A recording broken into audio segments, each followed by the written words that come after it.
ভারতের শিল্প ও ব্যবসায়িক প্রতিষ্ঠানগুলি থেকে শুরু করে ক্ষুদ্র ব্যবসায়ী অথবা চাকুরিজীবী সাধারণ মধ্যবিত্ত মানুষ প্রতি বছর অনেক আশা নিয়ে কেন্দ্রীয় বাজেটের দিকে তাকিয়ে থাকেন। কিন্তু সব বছর যে তাঁদের প্রত্যেকের আশা পূরণ হয় এমনটা নয়। দেখা যাক এবারের বাজেট কতটা আশা পূরণ করতে পারল। এ বছরের বাজেট অর্থাৎ 2024-25 অর্থবর্ষের বাজেট পেশ হয়েছে 23শে জুলাই মঙ্গলবার। অর্থমন্ত্রী নির্মলা সীতারামন মঙ্গলবার সকাল 11টা থেকে সংসদে তাঁর 7তম বাজেট ভাষণ পেশ করেন। এবারের বাজেট নির্মলা সীতারামনের কাছেও বিশেষ গুরুত্বপূর্ণ, কারণ এবারের বাজেট নিয়ে তিনি মোট একটানা 7বার বাজেট পেশ করলেন, যেটি একটি রেকর্ড। এর পূর্বে এই রেকর্ডের অধিকারী ছিলেন মোরারজি দেশাই, যিনি 1958 থেকে 1963 সাল পর্যন্ত একটানা মোট 6বার বাজেট পেশ করেছিলেন। যদিও নির্মলা সীতারামন গত 1 ফেব্রুয়ারি তারিখেও একবার বাজেট পেশ করেছিলেন, তবে সেই বাজেটটি ছিল অন্তর্বর্তীকালীন বাজেট। লোকসভা নির্বাচনের পর এবং নতুন সরকারের মন্ত্রিসভা গঠনের পর এটিই হচ্ছে এবছরের পূর্ণাঙ্গ বাজেট। এবারের বাজেট নিয়ে নানা পক্ষের নানা মত রয়েছে। কেউ কেউ বলছেন এবারের বাজেট ভারতের আত্মনির্ভরতা এবং সুপার পাওয়ার হওয়ার লক্ষ্যে অত্যন্ত ইতিবাচক। साथियों, ये बजट समाज के हर वर्ग को शक्ति देने वाला बजट है। ये देश के गांव, गरीब किसान को समृद्धि की राह पर ले जाने वाला बजट है। 2047 में विकसित भारत का संकल्प का सपना जो देशवासियों ने माननीय मोदी जी के मार्गदर्शन में देखा है, उसको पूरा करने वाला बजट है।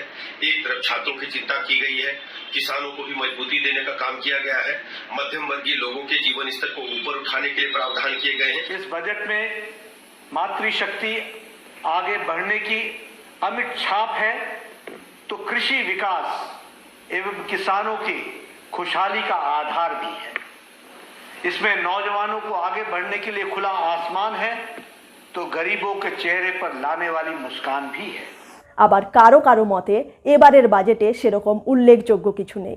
This budget is totally directionless, anti-people, no vision, only the political mission is there. I don't see any light. It is the dark, dark and dark. ये बजट देखने के बाद ऐसा लगा कि 140 करोड़ जनता को उन्होंने अलग रखा और दो मित्रों को उन्होंने साथ लेकर कुर्सी बचाने का काम किया है। आम जनता के लिए कुछ नहीं। बात तो हो रही थी 2047 की, 24-25 के लिए भी कुछ नहीं है। সব মিলিয়ে কেমন হলো এবারের বাজেট তা নিয়ে বিস্তারিত আলোচনা করব এই পর্বে। নমস্কার, আমি অন্তরা আর আপনারা দেখছেন ইনসাইট।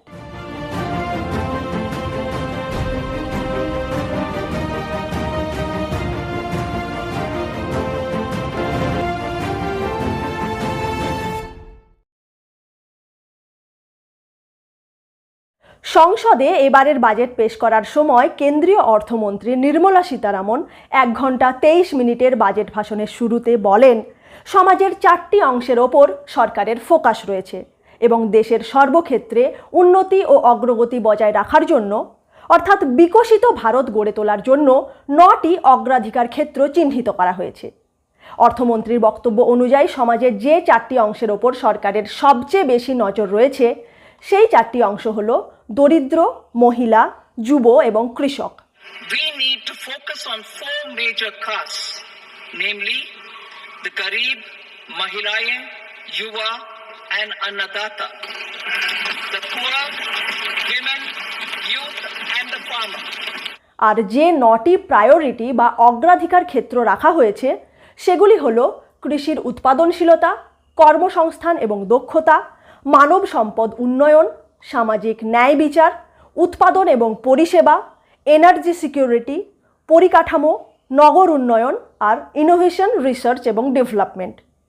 এরপর অর্থমন্ত্রী আগামী দিনে সরকার কোন কোন দিকে কি কি কাজ করবে এবং কোন খাতে কত বরাদ্দ করা হবে তা নিয়ে ঘোষণা শুরু করেন। আমরা এক এক করে এই বাজেটের গুরুত্বপূর্ণ পয়েন্টগুলি নিয়ে আলোচনা করব। বাজেটের যে অংশটির ওপর সাধারণ মধ্যবিত্তের সবচেয়ে বেশি নজর থাকে সেটি হচ্ছে ইনকাম ট্যাক্স বা আয়কর।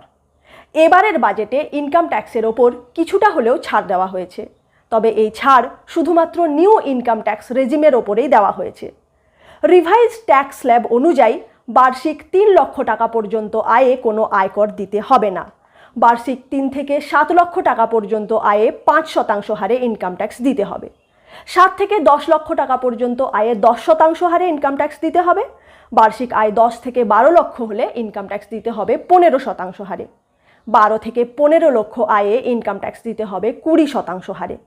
আর বার্ষিক আয় 15 লক্ষের বেশি হলে 30% হারে ইনকাম ট্যাক্স দিতে হবে। স্ট্যান্ডার্ড ডিডাকশন আগে ছিল 50,000, এবারের বাজেটে তা বাড়িয়ে করে দেওয়া হয়েছে 75,000। এর ফলে চাকুরিজীবীরা সর্বোচ্চ 17,500 টাকা পর্যন্ত লাভ পেতে পারবেন। এরপর বাজেটের যে অংশে বেশিরভাগ মানুষের নজর থাকে তা হলো কোন কোন জিনিসের দাম কমতে চলেছে আর কোন কোন জিনিসের দাম বাড়তে চলেছে। এবারের বাজেটে একটি অন্যতম উল্লেখযোগ্য বিষয় হলো সোনা, রূপো, প্ল্যাটিনামের মতো মূল্যবান ধাতুগুলির ওপর বেসিক কাস্টমস ডিউটি কমানো। কাস্টমস ডিউটি হচ্ছে কোনো দ্রব্যের আমদানি রপ্তানির ওপর যে ট্যাক্স বসানো হয়। এই ট্যাক্স কমানোর ফলে সোনা, রূপো, প্ল্যাটিনামের মতো ধাতুগুলির দাম কমছে। পূর্বে সোনার ওপর বেসিক কাস্টমস ডিউটি বা ইম্পোর্ট ডিউটি ছিল 10% আর এআইডিসি সেস ছিল 5%, অর্থাৎ মোট 15% কর ছিল সোনার ওপরে। বাজেট ভাষণে অর্থমন্ত্রী নির্মলা সীতারামন বলেন, এই বেসিক কাস্টমস ডিউটি 10% থেকে কমিয়ে 5% আর এআইডিসি সেস 5% থেকে কমিয়ে 1% করা হলো, অর্থাৎ ট্যাক্স 15% থেকে কমে হলো 6%।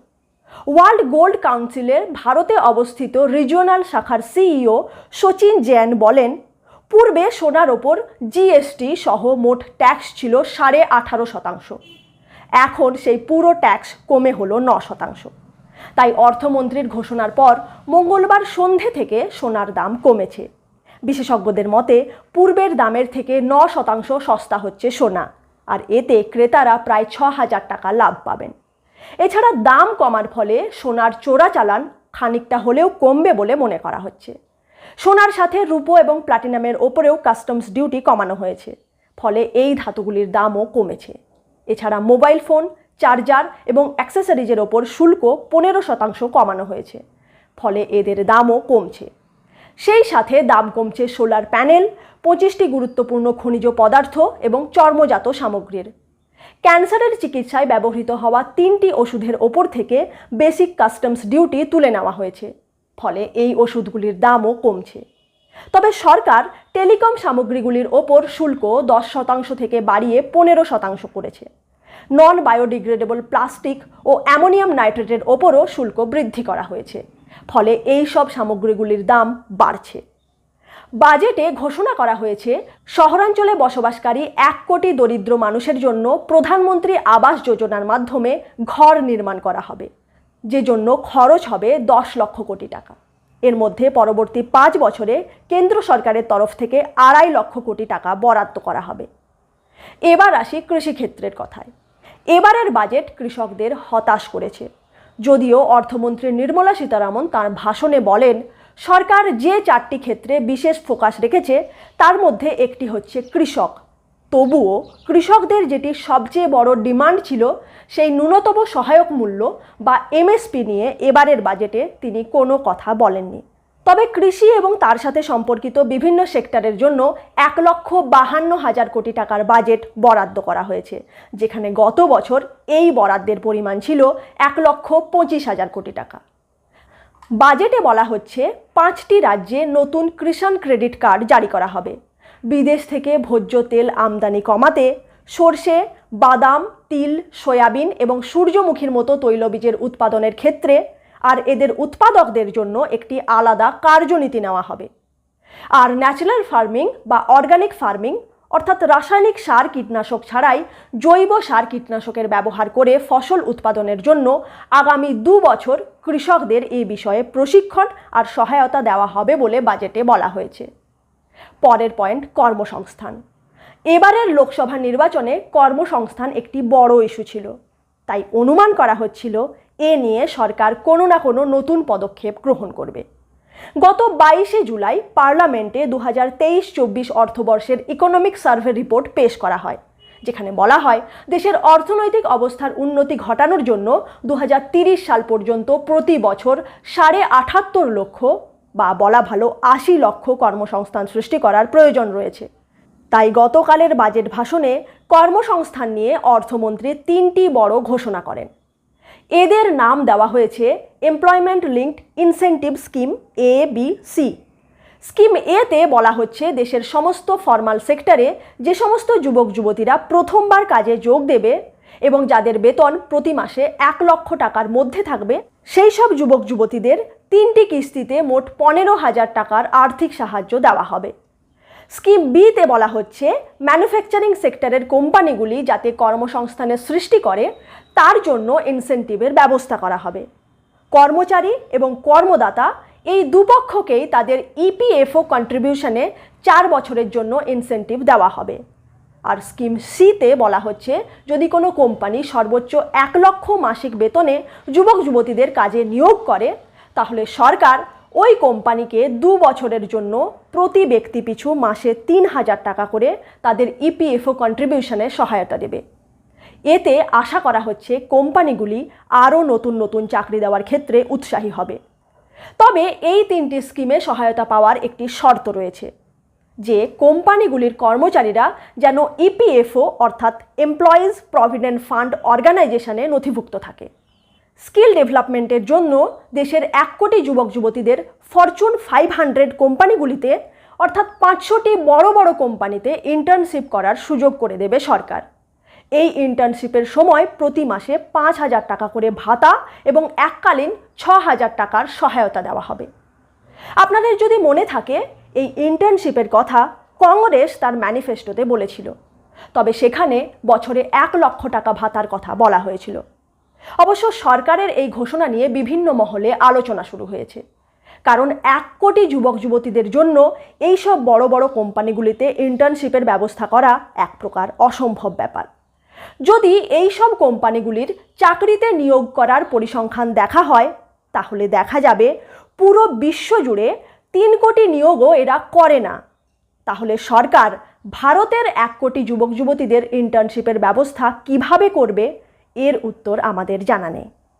যাই হোক, বাজেট ভাষণে অর্থমন্ত্রী আরও বলেন আগামী 5 বছরে 20 লক্ষ যুবক যুবতীদের স্কিল ট্রেনিংয়ের ব্যবস্থা করা হবে। আর যে সমস্ত যুবক যুবতীরা সরকারি যোজনাগুলির দ্বারা উপকৃত হচ্ছেন না তাদের জন্য এডুকেশন লোনের 3% পর্যন্ত অর্থ সরকার বহন করবে।